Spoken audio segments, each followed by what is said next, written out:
Bad wire shaders. It's something 3D artists take for granted all the time. You think you've made a cool render, but in reality it's a miss. Adding a curve with a diffuse shader is not gonna make it. This video will cover 3 essential workflows to instantly lift your wires to the next level. But first we'll need a connector.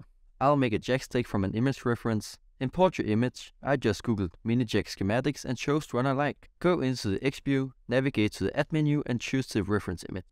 Find your image and import it. In Object Data Properties, turn down the opacity and set the depth to front. Move it to the world origin, add a cylinder and scale it so the length matches your image. In the wireframe view, I add loop cuts and scale accordingly. Now make levels to the different part of the connector. I'll add the rubber rings by inserting, scaling and extruding back out. Remember to use individual origins. Now I'll make the base quickly. Shade out to smooth, change the normal angle to 70 degrees. No matter if it's an iPhone cable or a high voltage line, the most essential part of your wires is a curve. Here's 5 steps to make the perfect curve. Step 1. Add a curve, just choose one from the menu, most often you'll go with Bezier.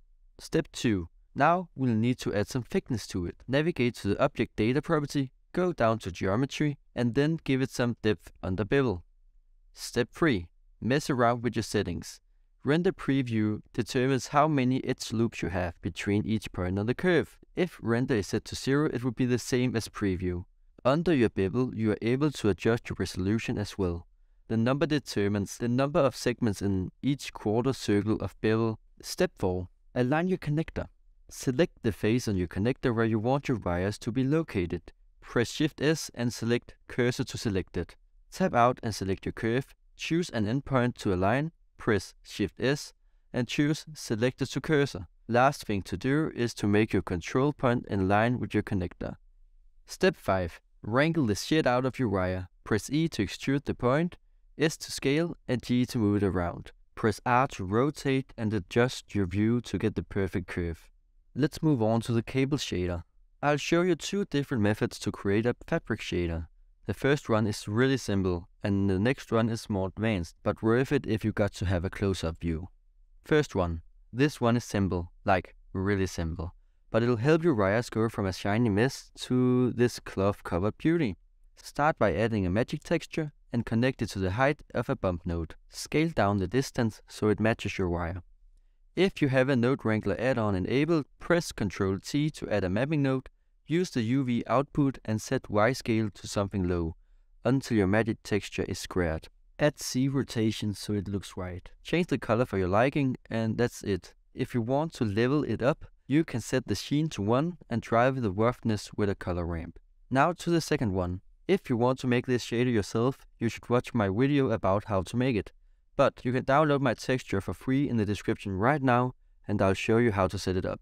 Start by changing your render engine to cycles, choose experimental and GPU.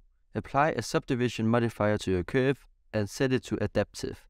This makes your displacement look great. Now go to File, Append, find the file and choose Fabric Advanced. Apply it to your wire and change values. Start by choosing the color you like and do the same for the grain blend. Displacement changes how much your threads are sticking out. Thread scale scales how many threads there are in total. Grid scale, funny enough, scales the grid, how many times your threads weave. Lastly, the roughness changes the intensity of the roughness map. I'm sure you'll figure it out. Now to the final step, knurling. What is knurling? Apparently it's this. It's called knurling, I don't know. This is also a texture. This technique can be used in many different scenarios. Maybe you want to create a barbell or a volume button as one of my other tutorials. We'll use it as knurling for our connector. First we'll create a simple metal material by setting the material to 1 and adjusting the color and roughness values. Now add a basic rubber shader to our rings. In edit mode with face select enabled, hold down Shift Alt and left click on your rings. Select both rings and assign it to the material. Now for the knurling. Add a new material, select metal and copy its value to a new shader by clicking this button. Now assign the ring where the knurling should be. In the shader editor, add a brick texture, press Ctrl Shift and left click the node to preview it. While selected, press Ctrl T to add a mapping node. Change the input to UV. Now add some seams to make it easy to unwrap. Now select all faces with L, press U and follow active quads. Select the y-axis until you get more even pattern and rotate by 45 degrees. Also change the scale, mortar scale and mortar smooth in the brick texture. Use it as the height in the bump map and adjust the strength. You can make it repeat over the seam by adjusting the scale. You can also make your knurling square by changing squash to 0.5 and frequency to 1. Thank you so much for watching my video. I really hope you liked it, and if you did, please consider subscribing. And I'll see you next time in a banger tutorial. Bye bye.